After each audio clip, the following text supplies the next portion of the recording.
Well, I don't know if I can use "That's a common Bengals W" intro there because the Bengals haven't done anything. They brought in, Patrick Lucas. I don't know his damn name. I don't know the dude's name, but there's a very specific reason I wanted to do this show. And if you can't tell, I'm pretty pumped about the Bengals, pretty passionate about the Bengals right now. What's up, you guys? Sean Ross Sapp, by the way. This is Common Bengals W. If you were in the chat, just come through, chit chat, drop some comments, all that stuff. I see, just call me Tay. Man, my screen's so far away from me right now. It's a little bit hard to see. But I want to talk about the common point that keeps getting brought up regarding T. Higgins, Jamar Chase, and Joe Burrow all having new deals. And that is, the Bengals are going to give up 50 points a game. Listen, I lived through that last year. I lived through one of the most abysmal Bengals defenses I've ever seen. And I want to say this. Bengals should have signed Trey Hendrickson long-term a long time ago, not just 2 years. They should have retained Jesse Bates. T. Higgins and Jamar Chase should have been signed a year or two ago. That would have freed up 20 to 30 million based on what we're looking now. And I think that had they gotten Hendrickson done earlier, which now you got edges getting 35 to 40 million, when the 30 million number that we were looking at was like, yeesh. Probably could have got him 23 to 25 for another 3 years had you done that way earlier. Higgins could have signed for probably 4 or 5 million less. Jamar Chase for 4 or 5 million less. And we'd be looking at them really filling out this possible linebacker vacancy, having a veteran corner, having another defensive lineman, which I'm not that concerned about, and I'll tell you why in a minute. Adding another edge.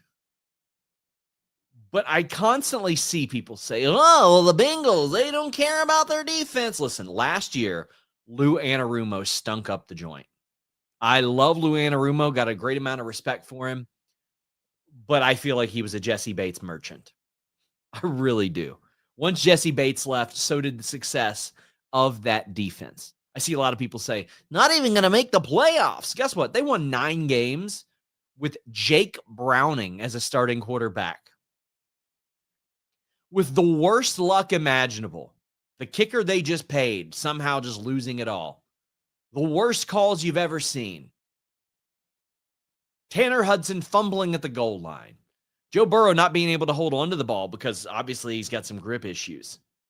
If one of those plays goes different, one of the 2 or 3 game-winning attempts from McPherson, Tanner Hudson not fumbling, Joe Burrow not fumbling 2 or 3 times, the Bengals are in the playoffs. The wind is blowing south a couple degrees or a couple miles per hour. It's a lot different. But let's talk about the Bengals defense, because if you follow me at Common Bengals W, you saw me complaining an awful lot last year about the Bengals defense. A lot. And our good friend Lord Crew is in here. Says last season was cursed. I'm convinced. Yeah. I mean, the Gesicki touchdown that officials came out and said, yeah, that probably should have been a touchdown. That was called back. You could point to 10 individual game-changing plays throughout the Bengals season last year that kept them out of the playoffs. And I'm not talking about like, if they would have completed that pass. No, I'm talking about a touchdown actually being called a touchdown. I'm talking about Tanner Hudson securing a football for 1 more yard. I'm talking about a DPI that never gets called. Beyond the game winners and all that stuff. Face masks that should have been called. But let's talk about the Bengals defense. If you followed me at Common Bengals W, you'll see that last offseason, I was adamant that the Bengals needed a veteran corner. I liked at the time that they brought Geno Stone in. Then I watched his picks, and they were on some of the worst passes you've ever seen in your life. However, I'll take those. I don't give a damn what kind of passes they're on as long as you do it. Geno Stone stunk up the joint through the first 10 weeks. Then, like the last third of the season, Geno Stone was playing at a ridiculous level, snatching balls out of the air, making the plays, playing up to his contract. Honestly, probably saved his contract this year. Had he continued to play as he did the first 10, 11 weeks, Geno Stone wouldn't be on this team. But I really felt like the Bengals needed a veteran corner. And why is that? Well, Cam Taylor-Britt and Dax Hill were going to be their two top corners, and Mike Hilton, who we now do not have. Mike Hilton, I love. I wish they would bring him back. Don't know if they'll have the cap space after the trade deal, assuming it happens, but the Bengals need a veteran corner.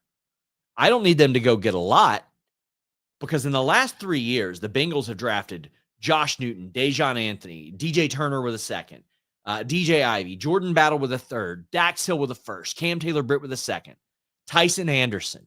That's like 7 or 8 people for your secondary. That should be your secondary. And the reason they drafted heavy on that is so they could spend on the offense. So they wouldn't have to go out and spend a ton of money on the secondary. Dax Hill, I think, delivered. Cam Taylor-Britt had that exhilarating pick against Patrick Mahomes, and Patrick Mahomes is such a good quarterback that, one, he's going to get his lick back. And when he does, he starts picking on Cam Taylor-Britt, and every quarterback in the league is watching this game, and they see his tendencies. It got bad. So I understand that a lot of people that have always said, well, we need more pass rush before we need secondary. I agree for needing secondary. I just want some reliable secondary. And with Mike Hilton no longer being on the team, I've got more of a concern for that than I did prior. I don't know how Dax Hill's going to look this season. I don't know which Cam Taylor-Britt we're getting. If we get 2023 Cam Taylor-Britt, I feel very good about it. If we get 2024 Cam Taylor-Britt, that's a big problem. We got diced over the top. Pass rush or not, what does it matter if we have pass rush if quarterbacks can get passes out over the middle for 10, 12 yards at will on a third down, like what constantly happened? Lord Cruz says Mike Hilton is the best blitzing corner in the league, in my humble opinion. He is. He is. I mean, if you want to talk about pass rush, a corner helping your pass rush. E-Man says, hope Joey B lights it up this season.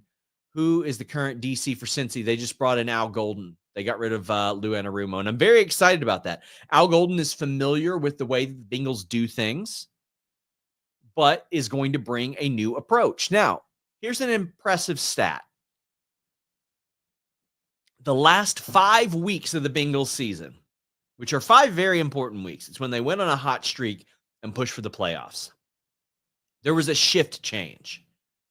There was a lot of adjustments. The Bengals did not have Sheldon Rankins, the defensive tackle they signed to start. They did not have Dax Hill, who became their best corner. They did not have Logan Wilson, one of their highest paid defensive players, a linebacker. They did not have Sam Hubbard, who had sort of hindered the pass rush. Not sort of, he did hinder the pass rush, but still, that was their starting edge. They didn't have him. And over the last 5 games of the season, the Cincinnati Bengals averaged 18.8 points allowed. Now, obviously, the Bengals are not going to sustain that over the season. But if applied to the season, that's top 5 in points allowed.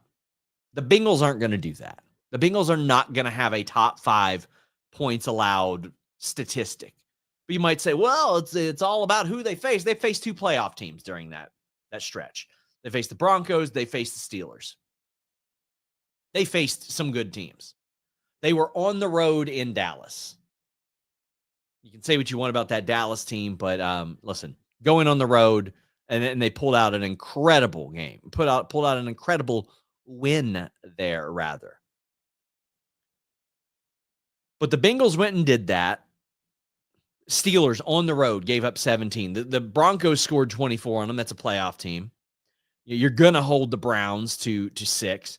The Titans hung 27 on them, but that was on the road.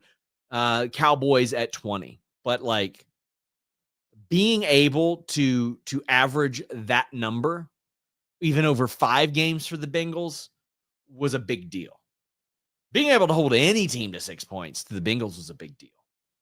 If the Bengals could keep it to 22, that would be a massive improvement. And there's a number that I think is very important. And that's Joseph Osai. So Joseph Osai, I think he's credited with 5.5 sacks. So he participated in 6 sacks, right? Week 13 is when Hubbard's snaps got really downgraded. And then the next week is when he got hurt. I think Osai had like 4 or 5 sacks after that point. So I'm glad the Bengals brought back Joseph Osai. For sure. Glad the Bengals brought back Joseph Osai. I feel like the way that the Super Bowl ended and him getting a lot of flack for that caused him to take a lot less work the next season. And I think that harmed his growth. And I think that's a Lou Anarumo thing. I think that's one of the reasons his ass is gone. That's how I feel. The Bengals should have absolutely signed Azeez Ojulari. $5 million? $5 million. Really? That's what it would have taken, maybe. Because he got paid $4 million, right? And now he's playing for the Eagles. And he's probably going to end up getting like 10 sacks. Because he's playing for the Eagles. So what the Eagles do is they pay their offense all this money, and then they find really great deals on defense like him. And that is going to be a good signing for the Eagles. Bengals not getting Tevin Jenkins on the offensive line. What are they thinking? You allow him to go elsewhere. I know they're going for depth right now, and they're going for a good deal. But Cody Ford is a swing guard. He is there for when somebody else goes down. That's why he's there. It's his specialty. It's what he's making his career off of. He's doing it very, very well. Now, if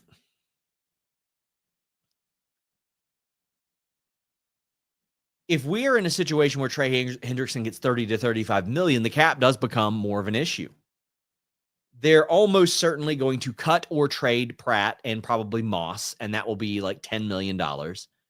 And you can get a linebacker to help out for that amount. I think Njongmeta is going to be playing a lot more this season. He's really earned his place. Logan Wilson will be back. But Jermaine Pratt, if you can get a 7th for him, ship him to Indy, back with Lou Anarumo, and then find somebody to fill in for him, and you're going to be all right. Draft a linebacker. I would love if they drafted a linebacker. I don't want the Bengals to draft a corner or a safety at this stage. I want them to have a fierce battle with the 6 or 7 people, with Josh Newton, Dejon Anthony, DJ Turner, DJ Ivy, Jordan Battle, Dax Hill, Cam Taylor-Britt, Tyson Anderson, the 8 guys they have drafted in 3 years. I want them to have a fierce battle. I don't care if you just throw them at the wall and say you're competing for corner and or safety. Figure it out. Find out who the 4 best of that group is to have them join Geno Stone. I would prefer to bring back Mike Hilton, but I don't think that's in the financial cards now. If something happens and he doesn't have a team in the coming weeks, I think that could benefit the Bengals. Kind of stick with the devil, and be on a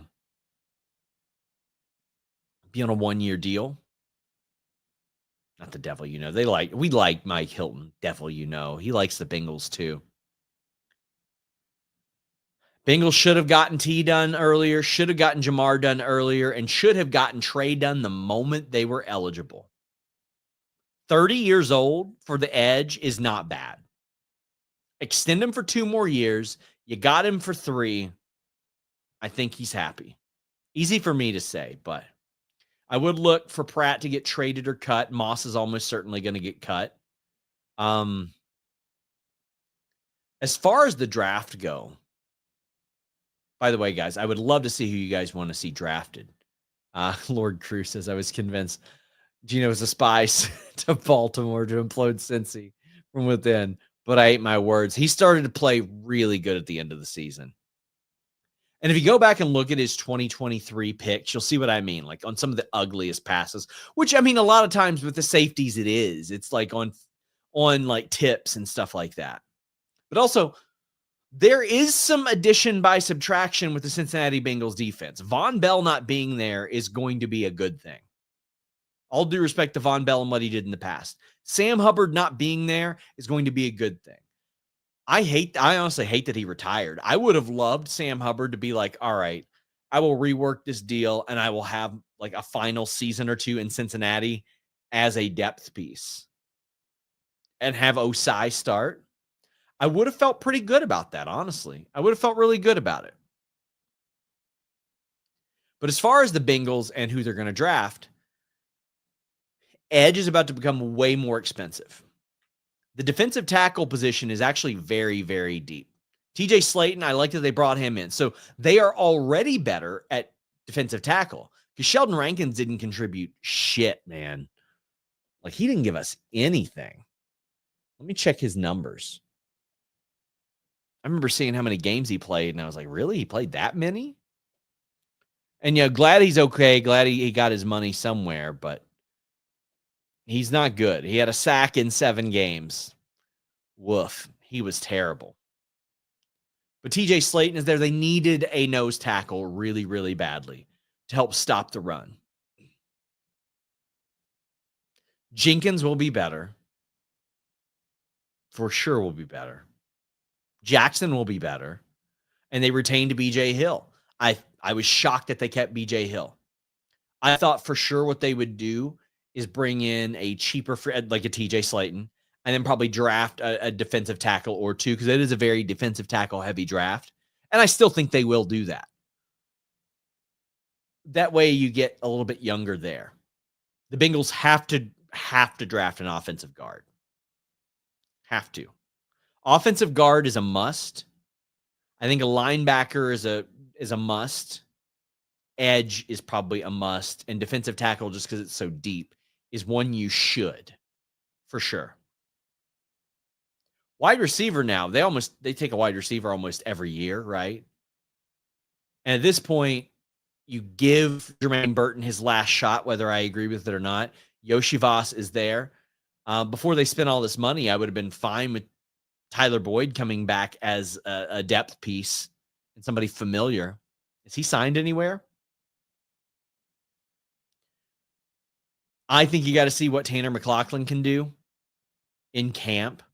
But imagine he's behind Hudson, Sample, Gesicki, he was 5th. So, I don't have high hopes there. But at least as far as the Bengals secondary goes, I want to see every position in the secondary, pretty much besides Geno Stones, up for grabs. Because we don't, otherwise I would say just Dax Hill, but we don't know what he'll be like after that knee injury. Cam Taylor-Britt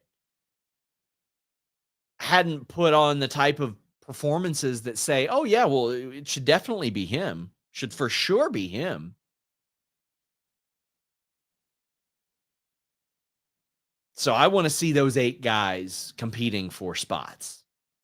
I think that's fair and that's understandable. Is the Bengals defense doomed? I don't think so. Lord Cruz says, I think an offensive or an outside linebacker to develop for the future is a definite must in this draft. I completely agree with you.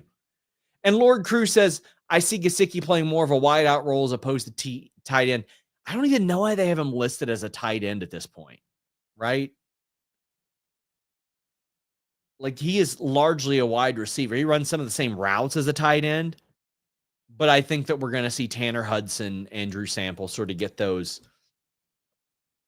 snaps. And Tanner Hudson, outside of that fumble, Tanner Hudson has been pretty reliable over the last 2 years, and the Bengals have been able to get him for almost nothing. Tanner Hudson, I compare a lot to Trent Irwin. There aren't other teams that seem to want him, but he was able to step in and do some things for the Bengals. When he messed up big, but he was able to be really reliable. Remember when Trent Irwin came in and filled in and he just scored 4 touchdowns in 2 or 3 weeks? That was pretty cool. Surprised he didn't, well, maybe he will, but I would love to see him get a look from somebody. From somebody. But is the Bengals defense doomed? No. Corner is worse than it was last year because Mike Hilton's not there. Safety is already better than it was last year because Von Bell's not there. Edge, well, we got to see about Trey. People say, oh, well, he's going to sit out. He's going to sit out his age 30, 31 year ahead of a contract.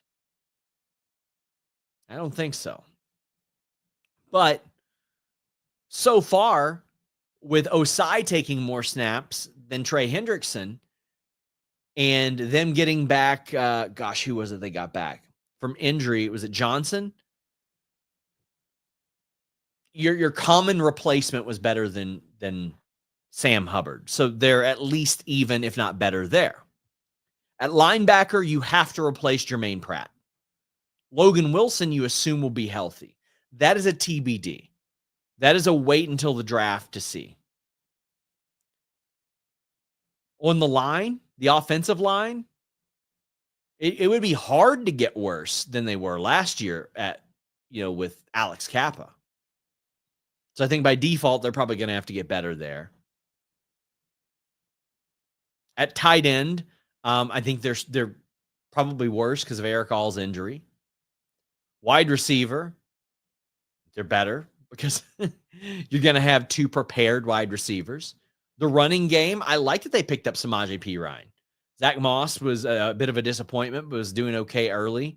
He got hurt. That's unfortunate, but I like Samaje Perine being back on the team. He had good numbers last year. He did really well. Chase Brown, you got 2 more cheap years of him, and then you're probably going to be drafting another running back. So I think they got better at running back as well. Quarterback, Joe Burrow is only going to be healthier. It's hard for me to imagine he'll have a season like last year, but let's say he does. Defensive line, or let's say defensive tackle. TJ Slayton is an upgrade from Sheldon Rankins because TJ Slayton will actually play, and it's a position and element that they need in nose tackle. BJ Hill got paid. McKinley Jackson and Chris Jenkins are going to be better this year, so I think they got better there. The areas that I think they're worse at are tight end, corner, and linebacker is a TBD. I think the Bengals, just in what they've done, have slightly been better. And Lord Crew brings up, we started the season with Trent Brown last year. Buddy, imagine my shock when I log on to Madden and saw him rated an 89. Is Eric All out for the year? They expect him out for the whole year, which is unfortunate. And that was the concern that we had with Eric All upon being drafted, was his injury history, because man, did he look like a stud. Like, he looked like an absolute steal when he was on the field, man. He really did. And that was a knee that had already been injured, but he's expected to miss the entire 2025 season. So maybe 2026, 2027, we get a little something out of him. I'd be willing to see. But I don't think the Bengals defense is doomed. I don't know if it'll be a boom. I don't know if it'll be a doom. Let me know what you guys think in the comments.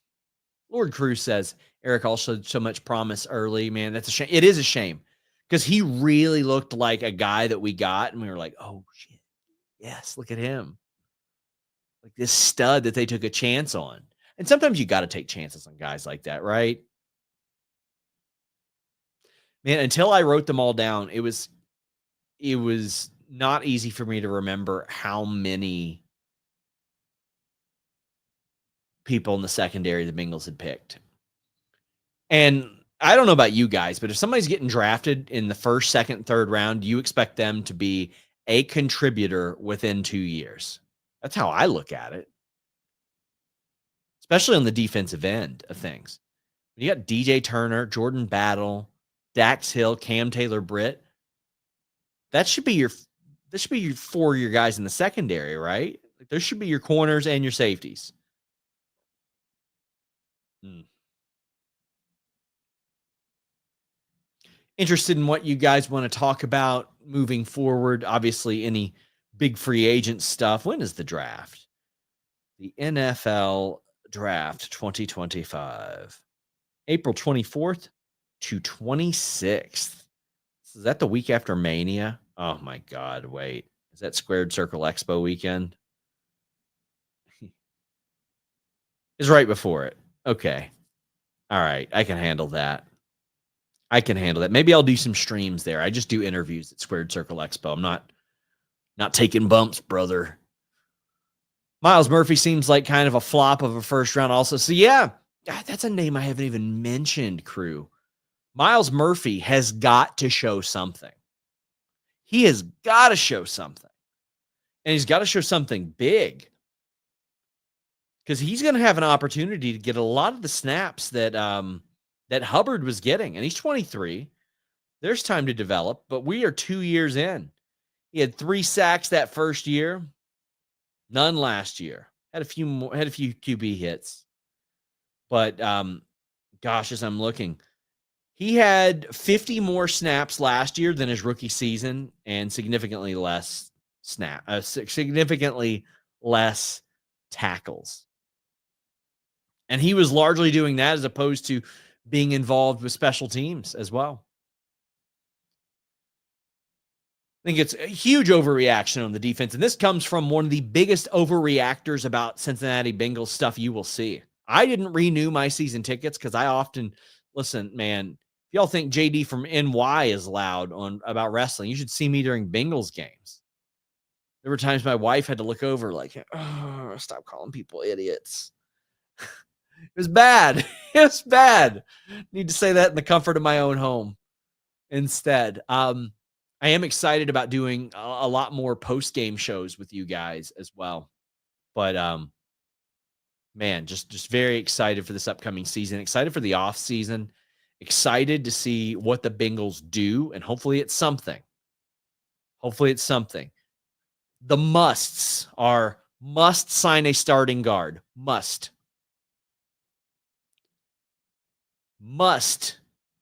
acquire a starting linebacker. Must draft a defensive tackle because it's so deep. Must either trade or sign Trey Hendrickson. I would much rather have him, but I do understand $30 million. If you can get a first rounder for that. And I see a lot of people saying, oh, well, you're sorry, you ain't getting more than a third. Well, guess what? He ain't getting traded then. They would rather have him sit out or play out his last season and then get a third round comp pick for him.